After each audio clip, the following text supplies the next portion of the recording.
morning to all of you who's listening 34 years. I didn't get to go to it 34 years ago because I would have been commissioned 34 years ago. Scary, isn't it? Never thought myself as being old till I heard that. Thank you very much. I really appreciate that. It's a great pleasure to be with all of you this morning. There's 273 of you here. 273 outstanding young people from around the country who are seen as being really great leaders. And you're receiving something very important today, an award named after George Marshall, probably one of the finest generals, one of the finest officers, probably one of the finest Americans that has ever served our nation, ever been in our nation. But it's really great to talk to you because I think something about Marshall that we really have to understand, that Marshall was a man who possessed a great vision for the importance of ministry and of caring for soldiers, and the need for spiritual resiliency, something that's very important. It's kind of a catchword right now we have for the Army, resiliency, of watching what the Army has gone through the last 10 years, of being resilient, of being able to bounce back, to be ready to take care of people. He saw for that as when he was a young soldier growing up in World War II, World War I, and World War II. He also saw it, I think, when he was Secretary of State, Secretary of Defense, and also when he was president of the American Red Cross. But there's no doubt in our mind that he probably was one of the greatest leaders that has ever lived. So let's look about what George Marshall did, some of his accomplishments. Well, first of all, he served as Chief of Staff of the Army and developed and employed the largest army in American history. If you look back when he became Chief of Staff, our army really was rather small. It was about the size of Bulgaria's army. He was a five-star officer. 5 stars, one of the first ones. Secretary of State developed the Marshall Plan, which oversaw the recovery of Europe, for which he earned a Nobel Peace Prize. He was Secretary of Defense during the Korean War, and he was president of the American Red Cross. Now, it's hard to imagine probably a more committed public servant or a greater leader than George Marshall. So every one of you here, all 272 of you, have to realize the gravity of what it truly means to earn a leadership award named after George C. Marshall. What a powerful opportunity that all of you have to walk in the light of his legacy. Your selection really is a great honor. But with great honors always comes great responsibility. Now, there are times that requires great leaders, and now I think it's your time to become great leaders as George Marshall was. John Quincy Adams was our 4th president, and Adams wrote that if your actions inspire other people to dream more, to learn more, to do more and become more, then you are a leader.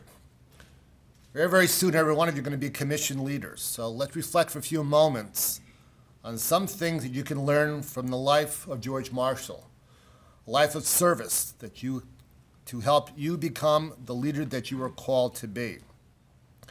Talk a little bit more about George Marshall as we go on here. But George Marshall was a leader who displayed great moral courage. That's an important thing for a leader, to have great moral courage. The 1st United States Division deployed to World War I was the 1st Infantry Division, now known as the Big Red One.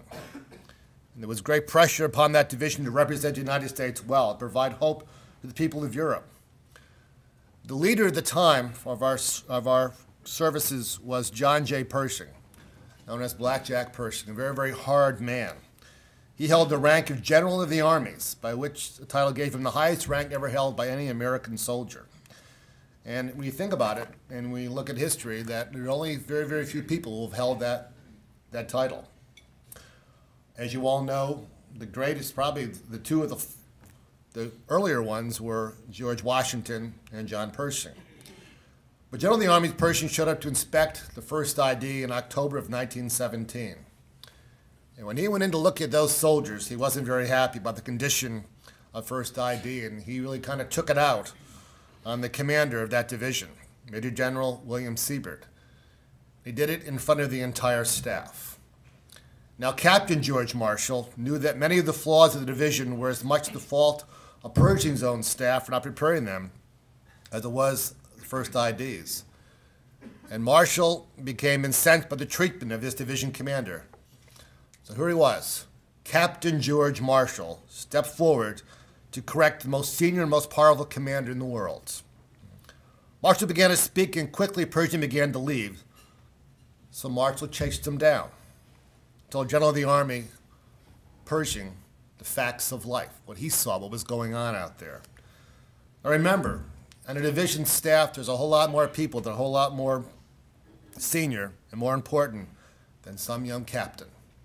But George Marshall stood out there and did what he had to do. On Pershing's staff, there were officers of great knowledge and seniority all around the situation. But it was a junior officer, a young captain, who had the moral courage to speak up and to give the most powerful man in theater the truth. Now that kind of sounds like the end of a career, doesn't it? But the exact opposite really happened. Always remain emboldened in your leadership by the truth. As scriptures will tell us, the truth will set you free. No one remembers those highly qualified officers that day. But history remembers that junior officer, young Captain Marshall, possessed moral courage and stepped forward. Pershing recognized that moral courage, too. Not only became a sponsor and mentor of Marshall, but in many ways became a father figure. So, as a leader, speak the truth. But also as a leader, recognize those who speak the truth to you as well, and learn from them. Probably one of the hardest things to do is to persevere when things don't go your way. Think about assignments you may have received in the past, those who were enlisted, and those assignments you're probably going to receive in the future. In the early 1930s, Marshall was the deputy commandant of the infantry school, which was then and today was not a bad job to have in the Army. But in 1933, Marshall was assigned to be the senior instructor of the Illinois National Guard. Now, if that was happened to a leader today, to the deputy commandant of the infantry school, he probably would ask himself the question, what did I do wrong, and what happened? Marshall felt exactly the same way. First, he thought his career was over, but he decided, as always did, to do his duty and do it the best way he possibly can. Put everything he had into making the citizen soldiers of Illinois the best that they could be. That's exactly what he did. And by 1936, George Marshall was a brigadier general. Soon after, was assigned to the Army staff. In September of 1939, President Franklin Roosevelt named Marshall the Chief of Staff of the Army, head of many officers, many senior officers. On that day, in September 1939, George C. Marshall woke up as a brigadier general, went to sleep as the Chief of Staff of the Army. You imagine that. 1 star to 4 stars in a matter of hours. That's quite an accomplishment. Marshall remembered that a leader and an officer always owes this great nation their very best. George Marshall remained committed, put his entire being into his work. What a great thing to do. Later, as Chief of Staff of the Army, he told a group of young officer candidates, a group just like all of you that are sitting here today, remember this: the truly great leader overcomes all difficulties, and campaigns and battles are nothing but a series of difficulties. Lack of equipment, the lack of food, the lack of this or that are only excuses. But it's the real leader who displays his qualities in triumphs over adversity, whatever those adversities may be. St. Paul wrote, "Let us not grow weary while doing good, but in due season we shall reap if we do not lose heart." The days and the months that lie ahead as you are leaders, you're going to have troubles. They're out there. But never ever grow weary. Never stop doing good. Do your duty, and like George Marshall, persevere positively. One of the greatest qualities of a leader, one of our Army values, is selfless service. And George C. Marshall certainly lived that. But in 1943, Marshall had convinced both President Roosevelt and Winston Churchill of the need to invade Europe by an attack across the English Channel. But the main question at that point was, who is going to lead that invasion? Now, history tells us who did that, Dwight David Eisenhower. But it's a fact that Franklin Roosevelt deliberated for many months over the reality that Marshall was the best man to lead it. At one point, Roosevelt said to the eventual commander, Dwight Eisenhower, "Ike, you and I both know who was Chief of Staff during the last years of the Civil War. but no one else knows. Though the names of Grant, Lee, and Jackson, every schoolboy knows those. I hate to think that 50 years from now that no one will know who George Marshall was. That's why I want George to have a big command, entitled to establish his place in history as a great general. Now, if George Marshall had asked for that command, to command that invasion, it would have happened. But he never would do that, even though he really wanted it, because he believed his duty was to serve the will of the commander-in-chief. Had he asked for it, he could have ensured personal glory, but instead he selflessly served, and glory still found him. Roosevelt decided Marshall's presence in Washington was too important. General Eisenhower commanded Operation Overlord. Marshall continued as chief of staff, and though Eisenhower was the commander, Churchill would later declare that Marshall was, beyond a doubt, the architect for victory for World War II. In many big ways and in many small ways, George Marshall always sought ways to serve his country and those that he led. When he once sent an officer to China, he personally called that officer's wife to explain. The daughter of that same officer remembers George Marshall riding his horse around Vancouver Barracks, Washington, where he served his brigade command. She remembers that Marshall always made it a point to ride up to the children that he saw, reach into his pocket and pull out a piece of candy. George Marshall was a great man whose selfishness gave him the humility to do things that make a big difference in the hearts of those that he led and those that he served. Ralph Waldo Emerson was fond of saying, "Great men exist, that there may be greater men." Probably the greatest tribute of followers is the reflection of their mentor within their own lives. If you go to Arlington National Cemetery, you go to George Marshall's grave.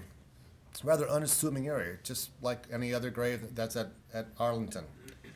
But about 10 feet away from Marshall's grave is the grave of General Walter Beadle Smith. Walter Beadle Smith was a major on the Army staff when Marshall became Chief of Staff. He would retire as a general, 4 stars, after service as first ambassador to the Soviet Union, as the commander of the 1st U.S. Army, as director of the CIA. After Marshall retired, Beadle Smith wrote him a letter that said in part, "I doubt if you ever could realize the deep and sincere affection you inspired in those of us who had the good fortune to serve directly under you. I wish that I could be like you, but I have tried very hard to be, will continue to do so as long as I live." General Smith contributed a great service to our country because he was following the selfless example of a selfless yet great man. In fact, Dwight Eisenhower, our 34th president, said that his own values and practice of selflessness was directly learned from his mentor, George C. Marshall. Great leaders beseech great leaders. The selflessness always underwrites their true greatness. Now, George Marshall knew that greatness comes not from within, but from where some force that was greater than ourselves. The speech that he gave in 1941 that was entitled "Morale in Modern Warfare," General Marshall said, "The soldier's heart, the soldier's spirit, the soldier's soul are everything. Unless the soldier's soul sustains him, he cannot be relied upon and will fail himself, his commander, and ultimately fail his country in the end." Marshall went on to say that the determining factor in war is something wholly spiritual, and that is what people believe that make people invincible. Those words from 1941 are as true today as they were back then. They contain truth, and that is why our former Chief of Staff of the Army, George W. Casey, stood up a new era, Comprehensive Soldier Fitness Task Force, to ensure our soldiers of today are strong physically, socially, mentally. They are strong in their families, and they are strong spiritually. They may remain resilient during this era of enduring conflict. General Marshall went on to say in that same speech, "Today, war is not a succession of mere episodes in a day or a week. It is a long, drawn-out, and intricately planned business.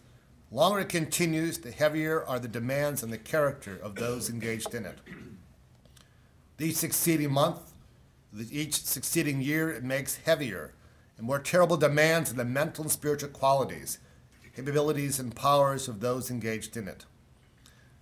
In the past 10 years, those words have proven to be very, very true. As leaders of our Army, you may be called to endure terrible demands, and more importantly, you will be called to lead our soldiers and our Army families enduring those terrible demands, who after succeeding months and years of deployments have their physical and spiritual capabilities diminished. You need to draw upon a strength greater than yourself to provide the leadership those soldiers deserve and require.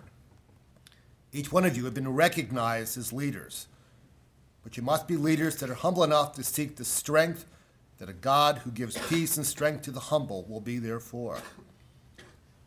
This era of enduring conflict and the demands of this era are very powerful. Sometimes may seem impossible for many people. But always remember, when men and women, some things are impossible, but for God, everything is possible. It has been my great privilege to be with all of you this morning, have the opportunity to share with those who have earned the Marshall Award for 2011. It's my hope and my prayer that you will reflect on the leadership legacy of this tremendous servant of our nation, George C. Marshall. You will be leaders who serve with moral courage, leaders who will serve positively through problems, leaders who will serve selflessly in ways big and small, leaders who know their God and humbly rely upon the strength that is greater than their own. If you can remember these things, then you will truly serve superbly our soldiers and their wonderful families. Congratulations to all of you. May God bless you and all the mission that you have, the days that lie ahead. Brigadier with Patria, for God and country, Army strong.